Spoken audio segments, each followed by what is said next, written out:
Pengamat kebijakan publik Bonatua Silalahi diperiksa sebagai ahli dalam kasus ijazah Jokowi di Polda Metro Jaya. Bonatua berikan keterangan untuk tersangka Roy CS di Polda Metro Jaya.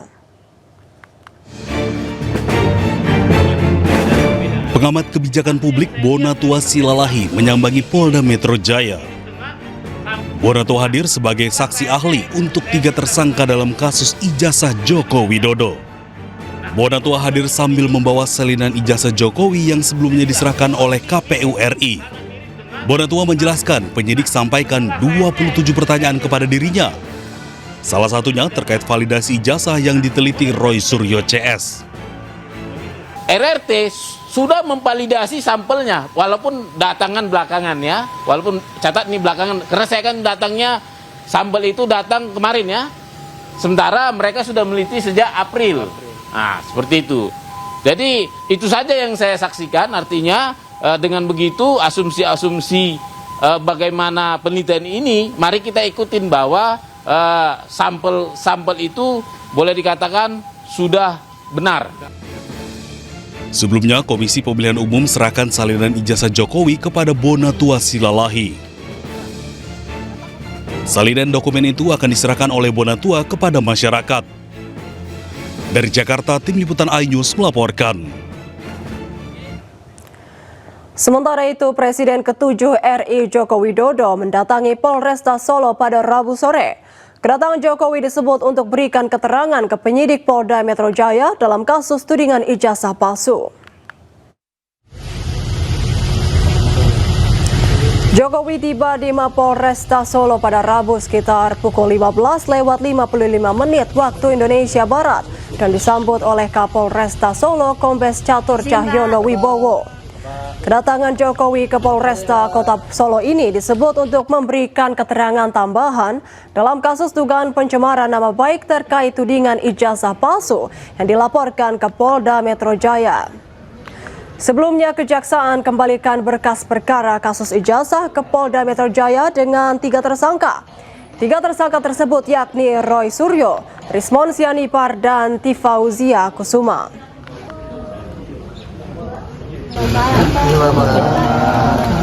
Sedikit soal tadi pemeriksaannya atau apa Pak? Ya, ada pemeriksaan tambahan, tapi untuk keterangan dan penjelasan biar penasihat hukum yang menjelaskan secara rinci. Ya. Kepala Staf TNI Angkatan Darat Jenderal Maruli Simanjuntak mengatakan pihaknya telah menyiapkan anggota TNI untuk dikirim ke Gaza. Menurut Maruli, pihaknya telah siapkan 5.000 hingga 8.000 prajurit untuk menjalankan misi perdamaian Gaza. Itu kan masih terus berjalan ya, jadi kan kami menunggu dari hasil koordinasi ke yang mengkoordinir di Gaza, nanti ke Mabes TNI nanti ke Mabesat memerlukan personil yang berkarakter apa, nanti kami siapkan, gitu. Tapi persiapannya sudah jalan, sudah mulai berlatih orang-orang yang kemungkinan kan kita nanti kan jadi perdamaian. Jadi berarti si jenis kesehatan yang seperti itu kami siapkan. Jumlah personilnya spesifik akan di Gaza ya Pak, bukan di Lebanon atau mana? Ya saya belum terlalu ini ya, lebih baik bertanya ke Mabes TNI biar lebih jelas. Kalau kami hanya penyiapan pasukannya saja. Jumlahnya berapa berarti, kira-kira? Ya bisa satu brigade 5.000, 8.000 mungkin, tapi masih bernego semua, belum pasti. Jadi belum ada kepastian angka sampai sekarang. Gitu. Tapi tahun ini pelibatan TNI dalam... Ya belum bisa saya pastikan karena saya tidak ikut itu, saya bagian penyiapan. Ya. Oke. Pelibatan TNI dalam pemberantasan terorisme itu seperti apa? Apakah disampaikan oleh pemerintah? Itu biar saja nanti dari Mabes TNI ya, Mabes TNI dari Kemhan biar. Kalau kami kan masih pembinaan Angkatan Darat. TNI AD menggelar rapat pimpinan TNI AD tahun anggaran 2026 dengan fokus penguatan program pemerintah dan sinergi nasional guna mendukung pembangunan dan tugas pertahanan negara.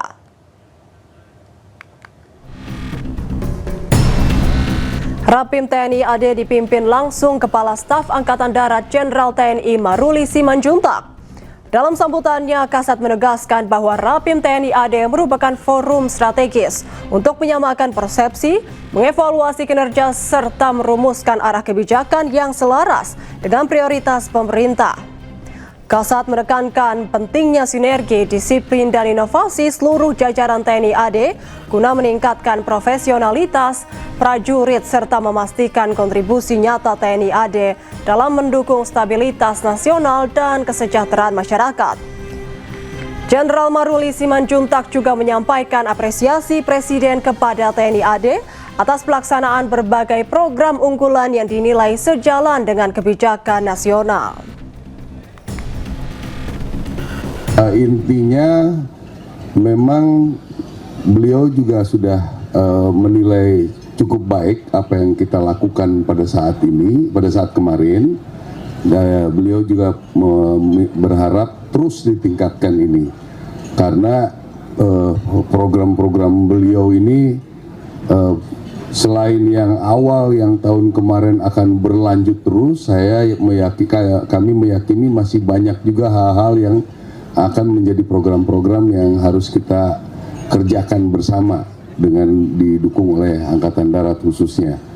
Jadi program-program yang berjalan seperti misalnya KDKMP, koperasi, bagaimana nanti pembuatan jembatan, bagaimana nanti KKRI, bagaimana nanti MBG, itu semua kita akan terus tingkatkan dan kita evaluasi supaya lebih baik.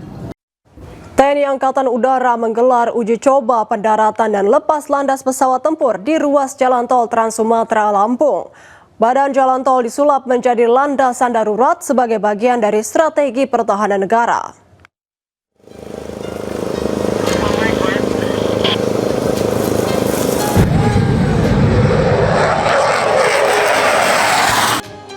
TNI Angkatan Udara menggelar uji coba pendaratan dan lepas landas pesawat tempur di ruas Jalan Tol Trans Sumatera Lampung. Ruas Jalan Tol Trans Sumatera kilometer 228 hingga kilometer 231 disulap menjadi landasan darurat sebagai bagian dari strategi pertahanan negara.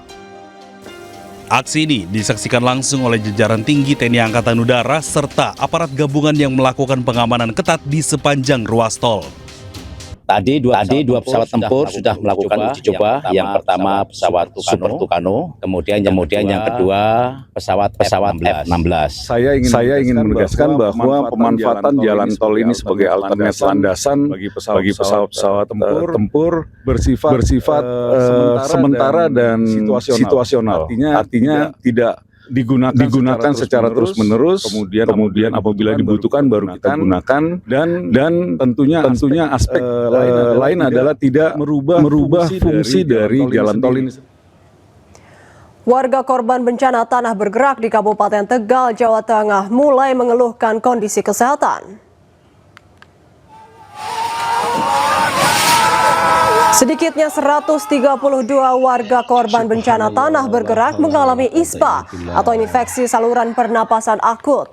Mereka terdiri dari balita, anak-anak hingga orang tua. Kondisi pengungsian yang cukup panas pada siang hari dan dingin pada malam hari membuat warga terutama balita dan anak-anak mulai terserang batuk pilek dan sakit tenggorokan. Kamar udah periksa 2 kali, batuk, dingin, udah periksa 2 kali. Saya juga orang tua saya, banyak yang sakit kepada periksa. Pertimbangannya itu ya batuk pilek, sakit tenggorokan. Harapannya gimana? Saya cepat punya rumah lagi sendiri, dibikin relokasi yang dikasih pemerintah. Keinformasi lain, akibat curah hujan yang tinggi, banjir kembali merendam Tapanuli Tengah, Sumatera Utara. Ini Komandan, kondisi Rambing, Hutan Bolon. Tanggul sudah tidak kuat lagi, Komandan. Air sudah meluap. Intensitas hujan yang tinggi menyebabkan air sungai meluap dan merendam jalan-jalan serta permukiman warga. Kondisi itu menyebabkan debit air sungai yang berada di Kelurahan Hutan Balon meningkat. Derasnya debit air sungai menyebabkan tanggul-tanggul yang sudah dinormalisasi kembali jebol hingga meluap ke jalan-jalan dan permukiman warga. Berkisar jam 5 atau jam 17 sore, hujan deras mengakibatkan daerah di Tapanuli Tengah yang sebelumnya terdampak banjir kembali mengalami banjir.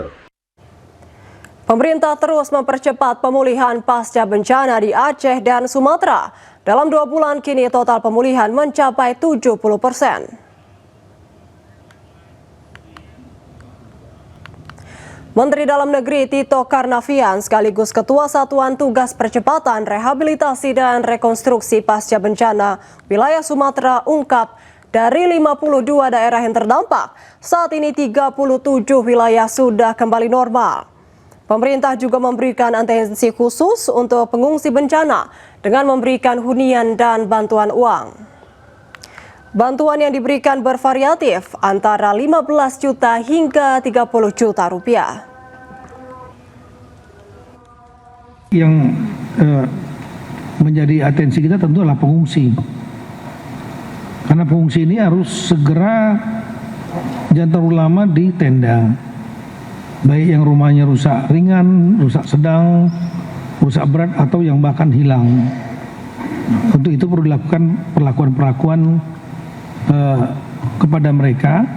Rusak ringan diberikan bantuan 15 juta rupiah, yang rusak sedang 30 juta rupiah, kemudian yang rusak berat atau hilang ini punya 2 opsi, disiapkan huntara yang diantaranya perintah Bapak Presiden langsung kepada Danantara untuk membangun, kemudian juga BNPB membangun, Bapak Menteri PU juga membangun, dan kemudian pilihan keduanya adalah mereka boleh tinggal di rumah keluarga atau sewa kontrak ya, dengan diberikan anggaran sebanyak 600.000 per bulan, sekaligus 3 bulan 1,8. Di samping itu ada juga skema bantuan yang lain, yaitu untuk perabotan dan stimulan ekonomi untuk mereka yang berhak, yang dianggap oleh para bupati